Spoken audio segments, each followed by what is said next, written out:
All right, once again from round four of the Tata Steel Chess Tournament. This time I'm looking at the B section of the chess Grandmaster field. And this game is between Grandmaster Ilya Smirin with the white pieces and Gawain Jones with the black pieces. Now, this game was interesting to me because of the uh, mistake that Gawain Jones made at the end, which is a very sad mistake to make, and one that happens to a lot of beginning and amateur chess players, and that is basically blundering in a completely equal position. And this can happen for several reasons. Sometimes you are, you've equalized for a long time, and sometimes you just lose interest in the game, and then you just drop your guard for a second, and next thing you know, you're in all sorts of trouble and you don't know how it happened. And another reason it happens is due to time trouble. And time trouble is a very bad habit. Um, and the reason why is because time trouble will cause you to throw away a beautifully played game in one or two moves. So you've wasted all your time building up a fantastic position, and sometimes you're even winning, but you only have a little bit of time now to finish the job, and then you throw away all of that energy and work that you put in one or two moves because of bad clock management. This game started out, as you can see, as a Ruy Lopez a6, a Morphy continuation. And ladies and gentlemen, for those of you who are new, this opening is all about this threat against the E pawn. This threat against the E5 pawn and black's way of defending it. I'm not going to get into that right now, but the Ruy Lopez is definitely worth studying, even if you don't play it, because there's so many variations on it. So many great players have played it. I think it's essential for any good foundation in chess to study this opening. But the openings is about this E pawn. How is black going to defend the E pawn in the most efficient way? This move A6 basically says that the E pawn is still defended. And I'll just give you a quick example for the beginnings. Bishop takes C6, right? Because that's why the bishop is there, threatening the E pawn. D takes, right? Opening lines for the bishop. And now a new chess player might say, hey, I can just take that. Knight takes E5, and lo and behold, the queen comes to D4, attacking the knight and the pawn. So you see that black gets his pawn back and then some. So for instance, knight, queen takes E4 check, and the game is just instantly equal. This is why black can afford to play A6, because this pawn was really not ready or able to be captured for free, at least by white. And this is the same concept behind all these other moves that take place in the Ruy Lopez, whether it's knight e6,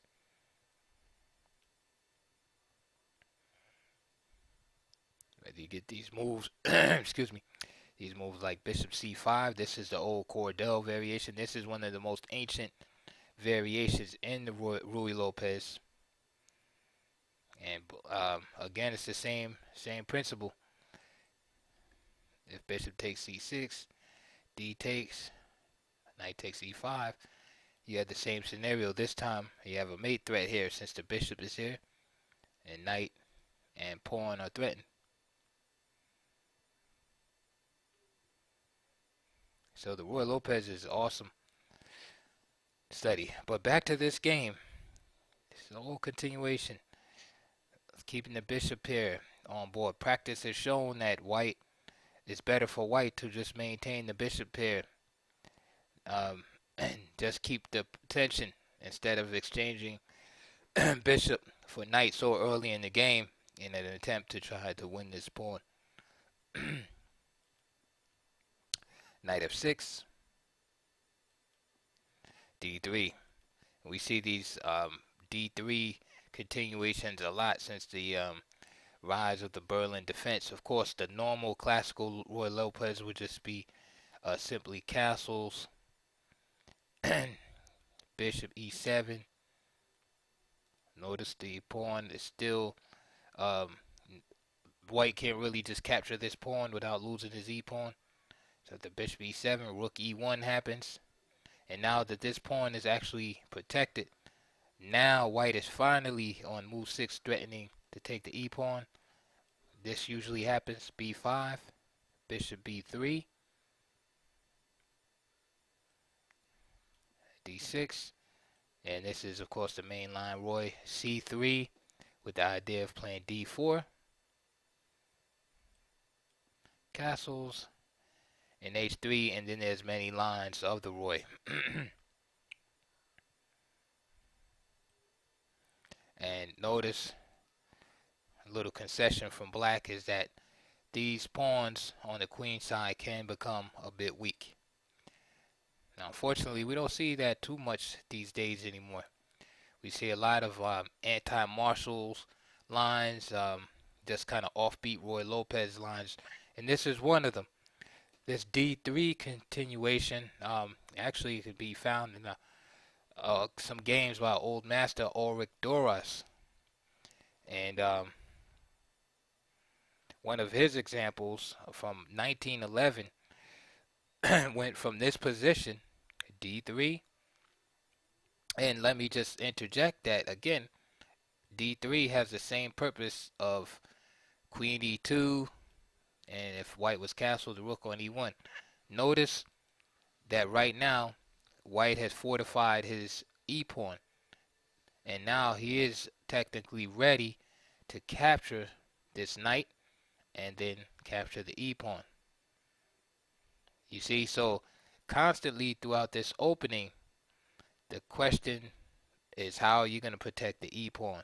Constant threat and pressure on the e-pawn. And of course, black wants to protect his e-pawn and then attack white's, whose e-pawn is in an analogous position. However, white has the first move, so he can always keep black, on his heels, so to speak. Excuse me. So, in the Doris game, the way Cohn, who was the opponent with the black pieces, chose to protect this e-pawn was d6.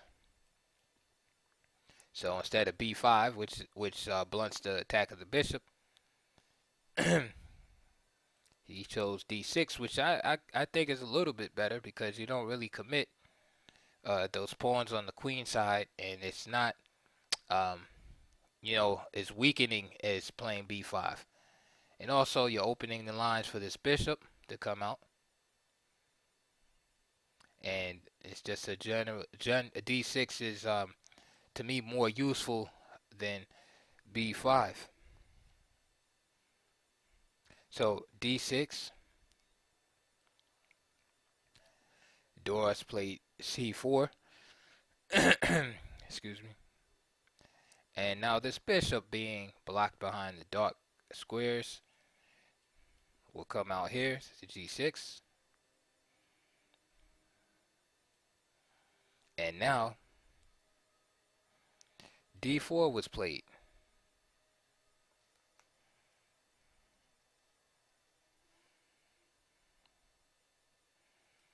And just note that there's a threat to play here. So obviously not knight takes e4. After d5, b5, bishop c2, we see both pieces are now attacked. So that's the idea behind that move. So after d4, e takes d4 was played. Knight takes d4. Now we're threatening the double attack here, and we have sort of a Maratsi bind, if you will, except the c pawn is on c7. Bishop d7, natural move. And Doras went for the destruction of the pawn center. Notice he doesn't take with the bishop, although he could. But then he would just be taking on these double pawns and not have the bishop here. So usually in these situations, black always captures with the pawn, retaining the bishop here at least as some form of compensation for the deteriorated pawn structure. White castled. Cohn played bishop g7, and Doras played c5 and castle. And after the move knight c3, queen e7, c takes d6, c takes d6, f3, right, fortifying the pawn. The pawn was attacked. So after f3 and d5, the game was pretty much equal in this game for 1911. So now we fast forward through in our time machine, and we go back to our game. In this game, Gawain Jones decided to defend the e pawn not by d6 as Cohn did, but by b5, which is perfectly reasonable. So bishop b3 and bishop c5. So similar formations to your Archangelisk variation, you know, and your other early forms of the Roy Lopez, the Cordell variations, etc., with early bishop c5 playing in the manner of the Joko piano systems. Smirin castled. d6. a4. Just probing the weak pawns, and this is a common theme that when these pawns get advanced is to try to expose them as being weak. Rook to b8. Sometimes players will play a move like bishop b7.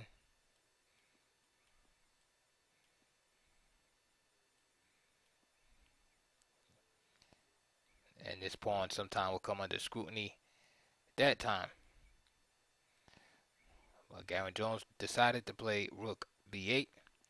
Takes, takes. Bishop e3. Bishop takes.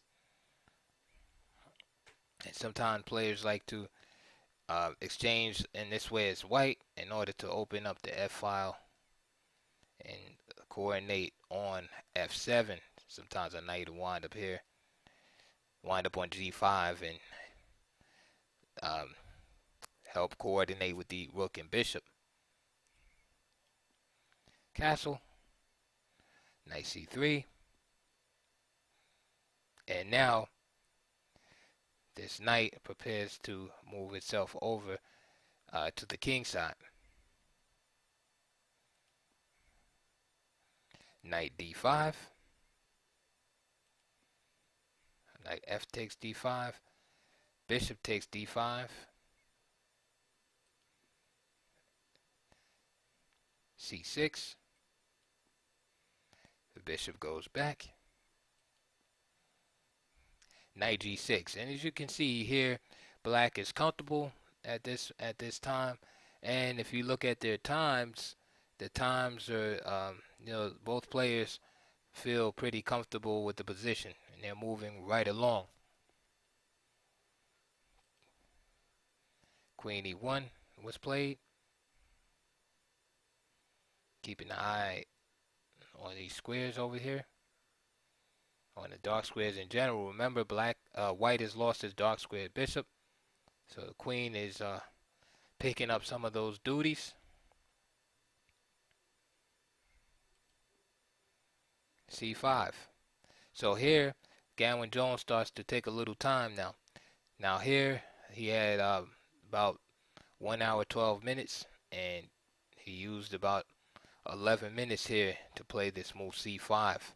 And his idea is to leave white with bad central pawns by pushing C4 and perhaps getting this exchange like that, and you see how bad the E pawns look. So C5, the rook goes to the 7th. Again, notice the coordination of the pieces. Right, it's all about F7. And there's his idea, C4. And see, now he captures, Smirin captures on C4, and look at these two pawns, look pretty ugly on the E file. There's an in-between move, Queen B6, attacking the rook. Rook has a little threat of his own, and this forces the next move. So B takes C4. Bishop takes C4. So to assess right here, white is up a pawn, but his pawns are pretty ugly, especially in the center of the board. This pawn is attacked, and also black has this backward D pawn that he's going to have to keep an eye out on. And he also has to keep an eye on the F7 square. With all that said, even with the pawn deficit, these pawns are not of real high quality, and I would say the game is about even. Bishop E6, good move. He basically blunts the tactics against F7 by opposing this bishop. Rook A6. And now black evens up the pawns. Bishop takes E6. F takes E6. So the game is pretty much drifting to a draw here. Black has weak pawns. White has weak pawns. But white's rook is a bit more aggressively placed at this time. And black's queen is aggressively placed. Queen E2, protecting.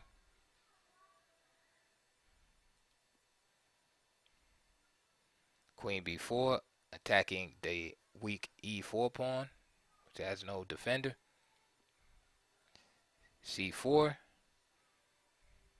That move kind of reeks of desperation, but it does a couple of things. Besides protecting the E4 pawn, it helps maintain the backward nature of this D6 pawn so that it cannot advance.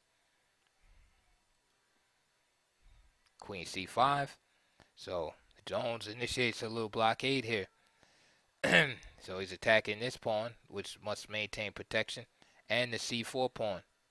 And he can build up at any time against the C4 pawn. And at the same time, he's protecting his own D pawn. King H1 getting off the diagonal.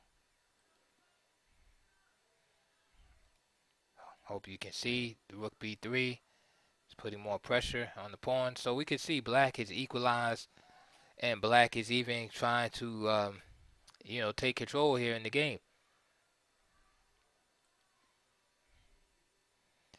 Now Queen B4 is played. Now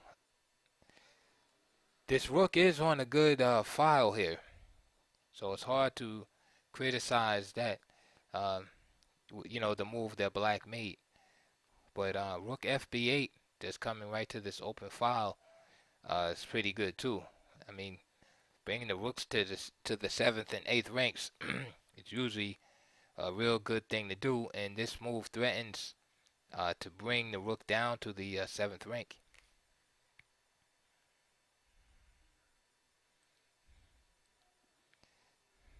Queen b4 does the same thing, threatening to bring the rook here. However, he loses his influence over the e3 square, and relinquishes the blockade over the c pawn. And you have a double attack here, d1, rook d8.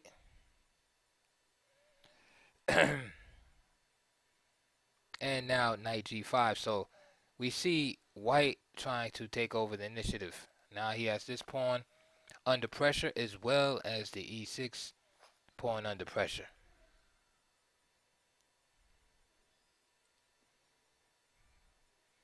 Gawain goes for the trade.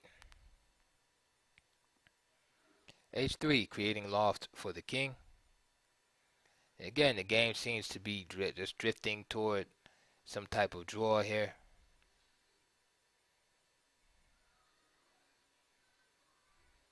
And h3 was important. For instance, if he played knight takes e6 right away, then Gawain Jones has a great move because of the back rank issues. Queen takes c4, attacking the rook and attacking the queen. So the queen can't protect everything. The queen is overworked, and so say he goes back to protect his back rank, then simply rook takes d1, queen takes d1, and queen takes a6. So that's a big price to pay for the pawn.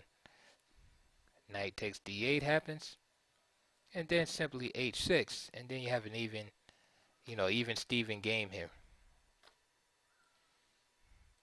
So Smirin plays h3. This gives time for Gawain Jones to protect, so he drops his knight back. Now, the game is equal here. Only thing I don't like is that Gawain Jones has his pieces in real passive positions. His rook here on the d8 and the knight on f8. Meanwhile, Smirin has his knight on g5 dangerously posted, rook on the 6th rank, and his queen has easy access to the queen side there. Excuse me, to the king side. So after knight f8, which looks very passive, we see a nice move by Smirin, moving his rook to a7. Again, with the pressure on the 7th rank.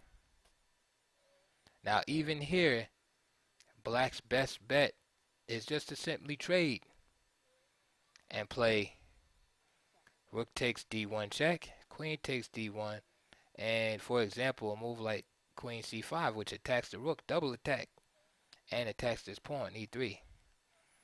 Always good to look for double attacks immediately. Those are like the most obvious kind of tactics. See how many things you can attack with one move. Okay, and there's really nothing that white can do about this. Rook f7, for example, right? Looks dangerous, but everything's protected. And queen takes e3, and say queen h5,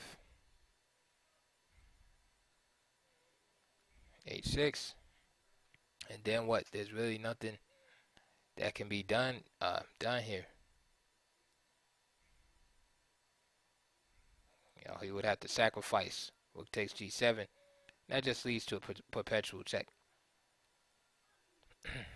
So, for instance, if he just tried to go back, then rook a8, and this is disastrous. However, again, look at the time. 1 minute and 31 seconds for Gawain Jones. So we could say there was some time pressure involved, and something about this position made him uncomfortable, right? Like, let's go back here just real quick. Look at the times. Gawain Jones with the black piece at 112. Smirin had 113. So everything's going lovely here. Players are just making moves. Look at the clock as I make these moves right now. And this is where Jones took the most time, is to play this move c4. Now he played a good move. He just took he took about a half an hour. He made a good move, but he took a lot of time.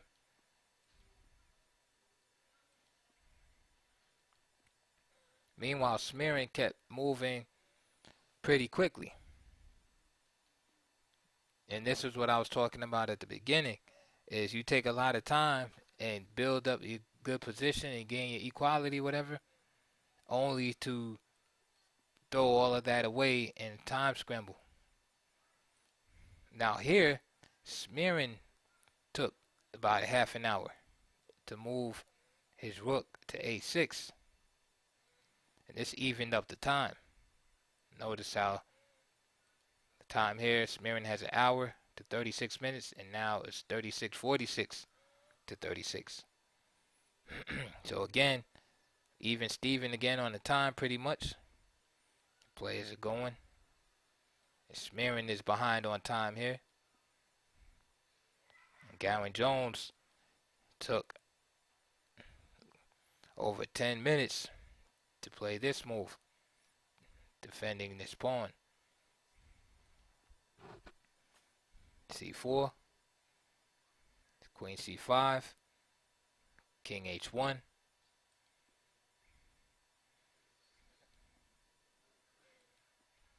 And here again, 6-minute think right here from Jones.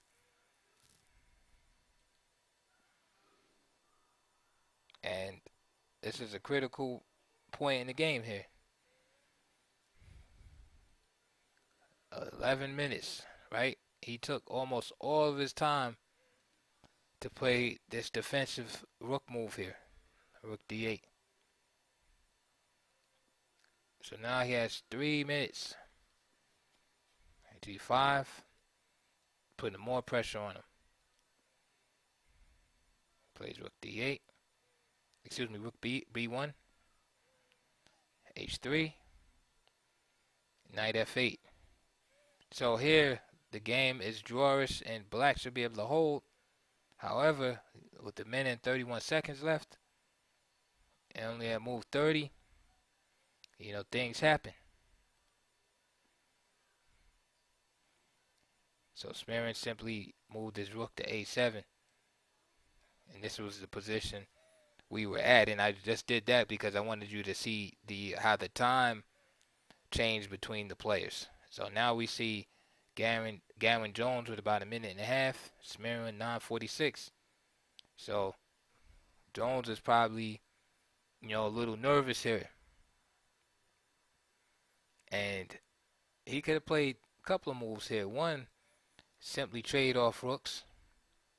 The other is queen b6, possibly, to attack this rook. He played a natural looking move, h3. After all, he doesn't want to get caught on the back rank, right? So what does he do? Create loft for the king. However, this move is that one move blunder that cost him the game. And I have to say this is attributed to time pressure. So now after h3, can you find white's continuation or the best move? Okay, Smirin played queen f3.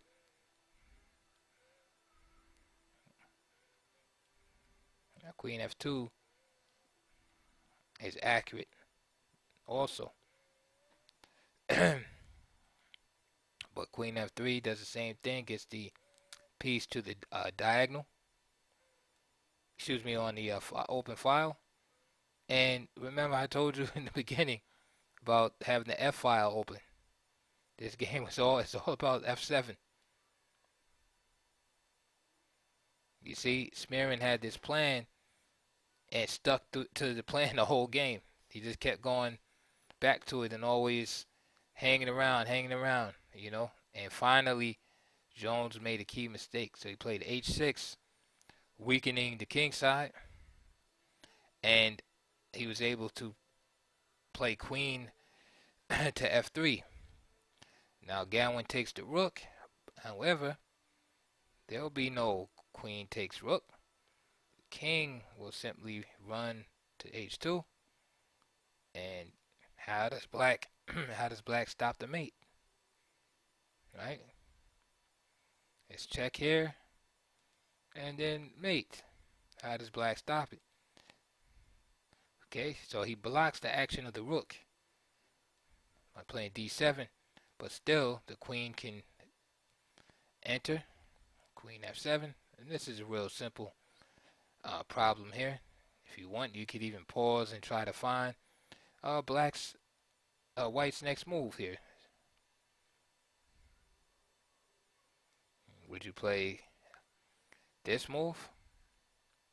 Knight e6 with the idea of mating here. It's interesting. Well, Smirin played rook takes d7, and this is the most forcing continuation because the immediate threat is queen takes g7, and if rook takes, right? If rook takes, I'll show you that.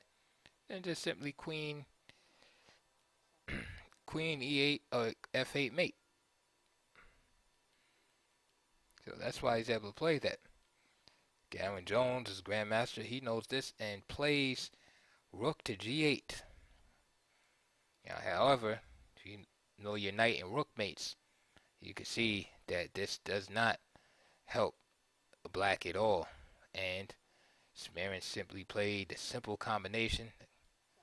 Queen takes g8 and king takes g8 and rook d8 mate. Notice how the knight has these squares covered. f7, theme of the day. Let's go back. And again, that was all attributed to Jones's time trouble in that game. I don't believe he would have made that blunder with h6 if he had exercised better time management. So you might be wondering, what should he have done instead of h6? Well, I already said trade the rooks first. Play that. Now the combination doesn't work. So because if you notice during the game, when Gawain Jones took the rook, the king just scurried up to h2 and ignored it. Here it doesn't work, because if king h2 here, this queen is able to come in and save the day. You see? So for instance, queen f3, then just simply, move like that. Queen g1, king g3, and then rook f1. It just doesn't work this in this position for white. And that's the difference between that one move. So back to the game. See, with h6, this move gave white the extra tempo he needed to bring the queen to the f file. See, that extra tempo. Now he's, instead of being here on e2, he's here, and now he has that immediate threat to go there. So now white can afford to deal with the check. So now he runs. Notice queen e1 does nothing now because the queen is on f3 as opposed to e2. You see, if queen e1, then just the mate comes after queen f7, king h8, and queen takes g7. So just that small detail, and not exchanging the rook first. So again here, this pretty much secures the draw here. And then Gawain Jones could have played again a move like this, and he would have just been fine. Maybe they would have shook hands shortly, but time trouble seems to have reared its ugly head, and and that caused him to be executed in most vicious Mortal Kombat style manner. So take a lesson from that game. Again, that'll be all for today. I hope you enjoyed it. Please subscribe and leave your comments and questions below. Just remember those themes: time management, and watch out for the F7 square in the open games. All right, see you guys later.